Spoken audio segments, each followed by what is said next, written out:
todas as discussões que eu tenho visto sobre temas polêmicos como aborto e drogas, um ponto fica cada vez mais visível. As pessoas têm uma dificuldade muito grande de entender que a legislação não é, ou pelo menos não deveria ser, feita para atender necessidades pessoais ou de alguns grupos. Não interessa o que você pensa, como você leva a sua vida, como você foi educado ou educa os seus filhos. Se a sua religião diz que você vai para o inferno se fizer isso ou aquilo, não interessa. Da porta para dentro da sua vida, da sua casa, você pode ter as suas convicções e se comportar de acordo com elas. O que você não pode é esperar que toda uma sociedade haja de acordo com seus valores, as suas crenças, porque não é assim que funciona um sistema democrático. As leis que regem a vida em sociedade não são as mesmas que você ouve na missa, no culto, na reunião do sindicato, no centro acadêmico ou no seu grupo do WhatsApp. E ninguém vai dizer que você precisa mudar o seu jeito de pensar ou de agir por causa dessas leis. As leis servem para garantir que você possa viver do jeito que você quer, mas isso serve para todos os outros cidadãos. É natural que você fique com dúvidas sobre por que pessoas defendem direitos que parecem absurdos, ou direitos que, na sua opinião, se sobrepõem a outros direitos, ou mesmo que você desconfie que as pessoas têm interesses pessoais quando defendem um direito. Uma das perguntas que eu recebo sempre que eu falo sobre o direito ao aborto é essa: quantos abortos você já fez? Eu sei que não é uma pergunta honesta, a intenção não é ter uma conversa franca, a intenção é provar por trás da minha opinião que é apenas uma pessoa egoísta, uma mulher insensível. Eu sei que tem gente com dúvidas honestas e que tenta entender por que gente como eu levanta a bandeira do aborto legal. Mas a maioria das perguntas que chega até mim é sempre passivo-agressiva. E eu selecionei as piores que chegaram na última semana sobre a discussão desse PL 1904, que ganhou a alcunha do PL do estupro. Inclusive essa sobre quantas vezes eu abortei. Eu vou responder todas. Meu nome é Marilis Pereira Jorge, eu sou colunista e comentarista do Meio. Se você está chegando por aqui agora, fica mais. O papo aqui, ó, é direto, reto, franco, aberto ao contraditório. Eu gosto de conversar com as pessoas, mas eu também falo o que eu quero. Vamos nessa?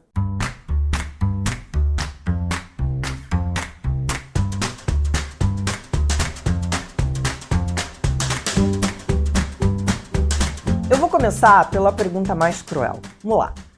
Por que não fecham as pernas? É isso, gente. Por que não fecham as pernas? Isso é sempre questionado nessa discussão sobre o aborto. É o mito da mulher fácil. A crença de que a mulher é estuprada porque não se dá o respeito. O IPEA, Instituto de Pesquisa em Economia Aplicada, divulgou há alguns anos que quase 60% dos brasileiros concordavam com a seguinte frase: se uma mulher soubesse se comportar, haveria menos estupros. É sério. Pelo senso comum, a violência é facilitada pelo tamanho da saia, pelo lugar, pela quantidade de álcool consumida. Quem mandou beber, né? Pela falta de companhia. Tava fazendo o que sozinha ali? É esse tipo de raciocínio. A gente vê isso. Quando a gente lê notícias sobre estupro, a gente vê nos comentários esse tipo de questionamento. Mas o mesmo IPEA mostrou esta semana que quase 80% das vítimas de estupro no Brasil são meninas entre 0 e 14 anos. Você viu bem, 0 a 14 anos. Então não é questão do tamanho da roupa, de sair sozinha, de beber ou de abrir as pernas. Significa que crianças e adolescentes e mulheres estão sendo estupradas. O que nos leva para essa segunda pergunta. Quem é que leva 22 semanas para descobrir uma gravidez? As pessoas se pegam aos prazos, né? Não é coincidência que crianças e adolescentes de até 14 anos sejam a maioria das que recorrem ao aborto legal depois desse prazo recomendado de 22 semanas de gestação. Primeiro, essa criança não sabe que está sendo violentada, ou ela tem medo de contar porque o estupro é cometido dentro de casa, pelo pai, por avós, por tios, primos. Segundo, ela não percebe que está tendo uma mudança acontecendo no próprio corpo.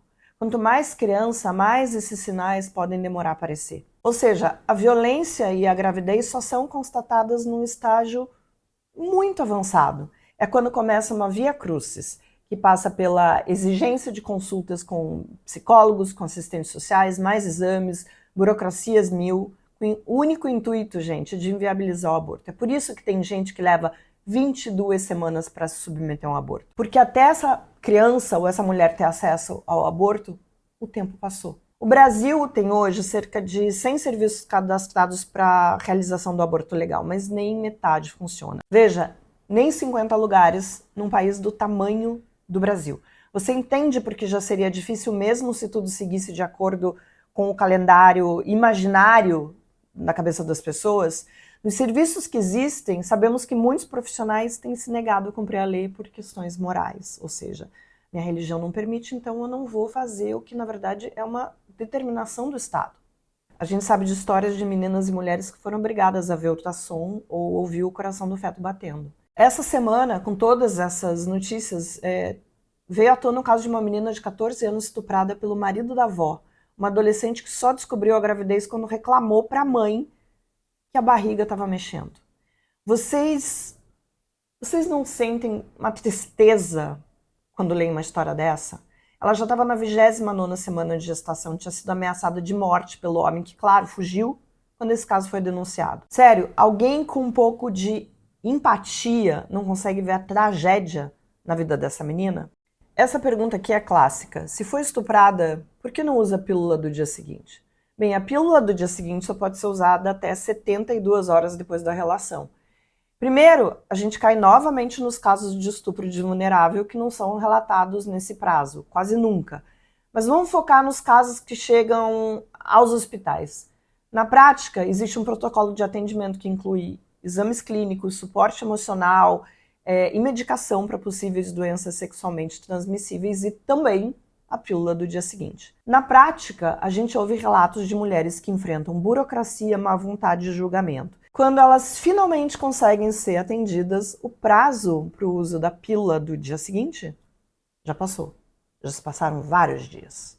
Muito mais do que o dia seguinte. O que me leva agora a uma das perguntas mais recorrentes. Vai obrigar um médico a matar uma criança?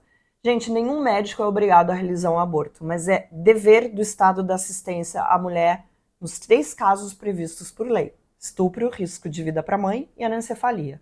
Então, os governos, os gestores dos hospitais credenciados têm que manter uma equipe capacitada que não se oponha a esse procedimento. O médico que, por razões pessoais, não importa quais sejam, se coloca contra a realização do aborto, deve se considerar inapto para aquela função, sem impedir que ela seja realizada conforme manda a lei, né? Que ela seja realizada por um outro colega de profissão. Agora, submeter uma mulher que decide enfrentar um aborto, está amparada pela lei, a escutar os batimentos cardíacos do feto, é tortura. E foi isso que aconteceu com uma paciente que teve o procedimento negado em 3 hospitais geridos pelo município e pelo estado de São Paulo. Parece uma história de horror isolada, mas é uma artimanha usada por esses grupos que se intitulam pró-vida. Tem inúmeros projetos inconstitucionais que tramitam lá nos corredores das câmaras de vereadores, assembleias de deputados, que tentam aprovar esse tipo de excrescência com o intuito de humilhar, intimidar, manipular quem decide interromper a gravidez. Tem propostas para exigir alvará, para obrigar a mulher a ver imagens do procedimento, para trancafiar em prisões ou até em clínica psiquiátrica aquelas mulheres que essas pessoas acham que têm propensão ao aborto. Quem é que tem propensão ao aborto? Ninguém tem propensão ao aborto. Vamos lá, tem outra. Por que não entrega para adoção? Porque a adoção não é uma resposta para um problema de saúde pública. Há filas imensas de crianças esperando um lar e nem por isso foram adotadas. Vocês sabem disso. Mas tem uma outra questão que deveria ser encarada. Quem sugere que a adoção é solução ignora o impacto profundo de uma gestação não desejada na vida de uma mulher, ainda mais em caso de violência sexual. Mas as pessoas que tratam as mulheres como meras parideiras, como se fossem mesmo obrigadas a acompanhar o desenvolvimento do feto, o nascimento de uma criança totalmente formada e a entrega para adoção, como se não houvesse nenhum custo emocional, acham que é isso mesmo. Quem acha isso, gente, não tem um pingo de empatia nem com a mulher e nem com a criança. Essas pessoas consideram o seu espírito salvacionista mais importante do que a vida daquela mulher. É só egoísmo mesmo. Vamos lá. Que espécie de gente pode ser a favor do aborto? Bem, alemães, portugueses, ingleses, russos, sul-americanos, australianos, argentinos, colombianos, israelenses. Cerca de 60% das mulheres do mundo vivem em países onde o aborto é amplamente legal. São quase 80 países. Agora, no Brasil, as leis são mais parecidas com a do Afeganistão. Que tipo de gente gostaria de viver num país com leis parecidas com a do Afeganistão? Eu não. Essa daqui é um clássico. Tanto jeito de evitar, por que não se protegem? Gente, mais da metade das mulheres que tiveram filhos no Brasil na última década não tinham planejado uma gravidez. Isso está acima da média mundial, que é de 40%. A gente está falando de raízes profundas de desinformação, de religião, de falta de acesso a métodos contraceptivos. Apesar do anticoncepcional camisinha ser de graça, muitas mulheres não usam corretamente. Eu me lembro de um caso de uma mulher que disse que tomava a cartela toda de uma vez para não esquecer. É falta de informação. O que seria mais fácil? Contraceptivos de longa duração. Não são acessíveis à maioria da população por causa de burocracia. Muitas ONGs tentam se mobilizar, mas é difícil atender todo mundo. Além disso, existe uma taxa natural de falha que todos os métodos têm. Sim, gente, vamos encarar isso de uma vez por todas. Todos os métodos anticoncepcionais têm um índice de falha, queira você ou não. E aí aquela que eu sempre leio, essa pergunta é sempre feita. Quantos abortos você já fez? Quantos abortos eu fiz? Então vamos lá, eu nunca fiz um aborto, eu nunca engravidei, e eu acho que não faria em condições normais, mas é muito confortável falar sobre isso sem nunca ter passado por uma situação em que eu, de fato, tivesse que decidir. E se eu fosse estuprada? E se eu descobrisse que o feto tem alguma doença incurável, incapacitante? E se eu tivesse que escolher entre a minha vida e a do feto? Você consegue ter alguma empatia e se colocar no lugar da mulher que passa por isso? Pois foi exatamente assim, ao me colocar no lugar de uma mulher que eu não conheço, que eu passei a apoiar a mudança na legislação para que todas as mulheres possam escolher se querem levar uma gravidez adiante ou não. E se eu já tivesse 2 filhos e o anticoncepcional falhasse e eu não tivesse condição financeira de criar um filho? E se meu marido me obrigasse a abortar? Tem uma série de situações que podem levar uma mulher a pensar no aborto. E eu não imagino que em nenhuma delas seja uma decisão fácil. Nenhuma delas. Ao contrário dessa crença popular de que as mulheres vão usar o aborto como anticoncepcional, de que as mulheres fazem aborto e não se importam, de que mulheres são assassinas de bebês, de que feministas pregam o aborto. Não, ninguém é a favor do aborto. O lugar onde eu, como feminista, me coloco é nesse lugar de cobrar do Estado que a mulher não seja criminalizada por uma escolha que deva ser só dela. É só isso, mais nada. Voltando ali no começo do vídeo, não tem a ver com questões pessoais, não tem a ver com experiências minhas, não tem a ver com crenças que eu tenho para minha vida, coisas que eu decidi para mim. Tem a ver com uma observação maior e mais ampla da sociedade, tem a ver com uma observação mais ampla sobre o que acontece na sociedade e sobre o meu compromisso de que as mulheres tenham mais direitos e sejam olhadas com mais cuidado do que tem acontecido. Somente isso. Não é por mim, eu não estou fazendo por mim.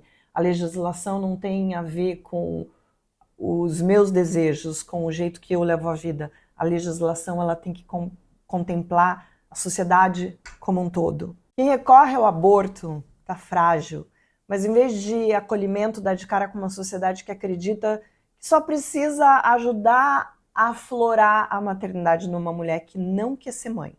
E para isso apelam à tortura física, psicológica, a ameaças, induzem essas mulheres a procurarem serviços legais que as colocam em risco. Não tem nada a ver, gente, com defesa da vida. Obrigar uma mulher a ter um filho É o castigo imposto pela sociedade por meio do Estado para punir aquela que engravidou sem querer engravidar, mesmo que tenha sido estuprada, mesmo que corra risco de morrer. E tem a cereja do bolo. E se sua mãe tivesse te abortado? Eu adoro quando fazem essa pergunta assim. Veja o lado bom, eu não estaria aqui no meio dessa discussão respondendo a esses tipos de perguntas.